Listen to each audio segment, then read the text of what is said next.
We've got another question, preferably from down this side. There we are, good man. Okay. So, your name and your question. Oh, Christ. He's just produced a picture. What were you thinking, getting your picture taken in the bath, doing a 5-1? With Heave on. Have you seen that, boys? I'll just pass this round, there we are. I don't know whether you've seen it. It's not a good look, there you are. Remember, if you do forward it to your phone, he'll have your number, alright? I'll just keep it holding. What's that? No, listen, you were only supposed to look at one.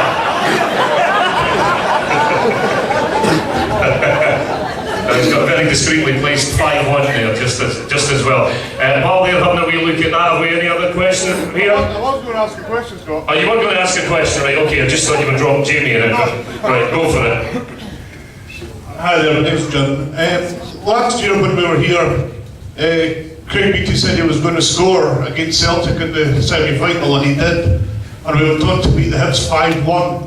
Did any of you players that played in that game really expect to hammer them as hard as we did?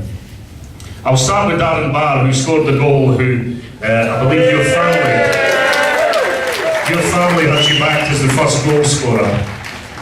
I don't know anybody else that had you back as the first goal scorer, but listen, no, come in here, tell us all about it, but also tell me a wee bit about that goal celebration, where that came from, and whether, if you had your time again, you would ever do anything as embarrassing in front of all these people. I don't know, just something came to me. It's just one of these things. I didn't actually believe it was happening at the time, so it was just brilliant, to be honest. And what was the celebration? Because a lot of players have names for them. What was that thing that you did? I couldn't say what it was, I thought it was. Fantastic. Much did your family win? Much did they have on you? Because I think, what were you, 15s or something? No, I think it was 30s or something. So, I don't know, I think my family had a good day that day anyway. I think we all had a good day, regardless of whether we came the bookies, actually. I'm sure they'll be back. I'll leave the microphone with you by that. I did right. Wait, any other questions over here? We've got about 10 minutes to go before you think of an answer one. Go on. Go on. Go on, ask them. Yeah.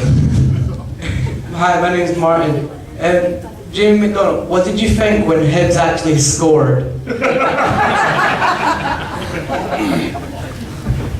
I don't know what you're talking about.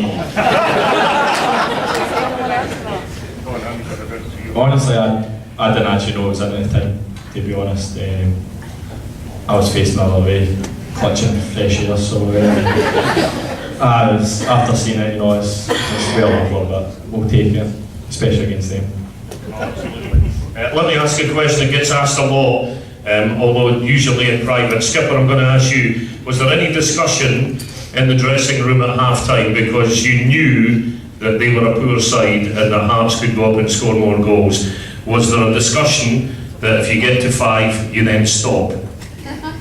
Because we could have avenged our biggest ever defeat that day, and although it was a magic result, and it'll live with us for long and weary, if we had gone on and taken 7 off them, they would have nothing to sing about at all. Was there any discussion went on? No, actually, we were very confident that we were going to win, and for the last 40 minutes I was walking. You were walking. Andy, I'll ask you the same question. Was there any discussion, was there anything went through your mind that maybe if we did go on and score all these goals that it would destroy that club for a generation? I think initially over the course of last season we were more than confident going into that game. We pretty much dominated the whole playing against them. I think on that day, because it was such a big occasion, we would have taken 1-0, but it was a great achievement from the boys to get to 5. And we could have scored more, to be fair, but I think it's like anything, you don't want to keep chasing it just in case you start losing maybe a goal or 2 and you leave it. Well, this is obviously from a defensive point of view, but you don't want to leave us open, and we controlled the game, absolutely dominated. One of the biggest games, obviously, in the history of this football club, and to win 5-1, as you say, it'll live long in the memory of everybody. And did you just decide to stop at 5 because you've only got 5 fingers on the one hand? To be fair, we did take that into consideration. I'd love to think that had been part of the discussion at half-time. We've got more questions, we've got about a couple of minutes to go. Right, gentlemen here in the front row. What's your name and what's your question, sir? Name's Les Brown. A show of hands to the boys. Would you have been for or against reconstruction, the way it was proposed, the 12-12-18. Show of hands, who would have been for it and who would have been against it? For. You need to try and explain it to the boys. We went an explanation as well. Right, boys, you have 42 teams, and the idea was that after 22 games, the league would split into 3 different leagues of 8, 8 and 8, so the top 8 battling out for the European places in the Championship. The bottom 8 battling against relegation, and the middle one, I'm not entirely sure what they were battling against. I think to stop being, it was a wee bit confusing, but would anybody, number one, let's ask, are you all happy with the format that we play at the moment? Put your hands up if you're happy with the status quo. Just you, Brad. Oh no, 2, 3. Interestingly, they're all the younger ones. There we are. Older guys, what would you prefer? If say we all had a meeting at Hampden and we were asked to put an idea together for a league for the future, what do you think you would suggest? Because it must be boring playing the same teams 3 and 4 times a season. Yeah, it is, I think. You want it to be more competitive, you want more people through the gauge, you want every team challenging for something. I think the disappointing thing about the top 6, top and bottom 6 is, sometimes the teams in the bottom end up with more points than the teams in the top. And then splitting this league, I think they were talking about going back to 0 points and stuff, so what's the point playing the previous 20 odd games, winning them all, and then not having a chance of winning the league and stuff. I think probably sums up Scottish football. It's in a bit of a mess and nobody seems to want to make a decision on it. Right, okay, good one, thank you for your honesty. You look like you were going to comment on that. Well, I was just going to say something. Oh, hold on, let me put the mic in your face so everybody can hear you. I was just going to ask, so what's the solution then? You say that's no good, but what's good?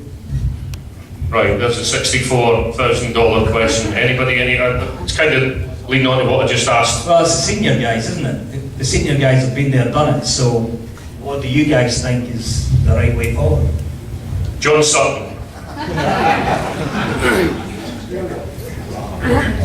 I actually quite like the idea of the reconstruction. I thought that would have given us all a lot to play for. I know Webby said it was unfair, but I think it doesn't really matter whether it's unfair or not. What fans are looking for is excitement and big games, and I think if you look to how the league would have been split up, it would have been Hearts against Hibs, trying to keep in the top tier next year, so I would have been for it, but obviously I think there's a lot of politics in Scotland, which is why not a lot ever gets done, seemingly.